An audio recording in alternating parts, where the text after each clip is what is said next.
आज बनवली घरच्या घरी तुटी फ्रुटी। तर एकदम मार्केटसारखी तुमचा विश्वासही बसणार नाही की एवढी छान तुटी फ्रुटी घरच्या घरी होती।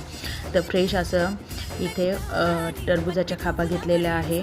तर मागचा भाग काढून घ्यायचा आहे, ग्रीन भाग एकदम सालून घ्यायचा आहे। तर फक्त आपल्याला मधला व्हाईट भाग घ्यायचा आहे।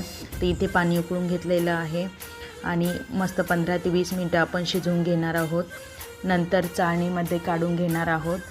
नंतर आपल्याला 1 वाटी साखर, थोडं पाणी टाकून पाक करून घेणार आहोत आणि त्यात मस्त 20-1 मिनिटं शिजवून घेणार आहोत तार येईपर्यंत।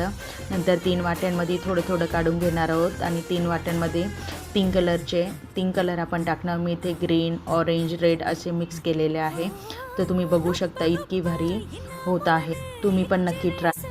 रेसिपी आवडली असेल तर नक्की लाईक करा, सबस्क्राईब करा।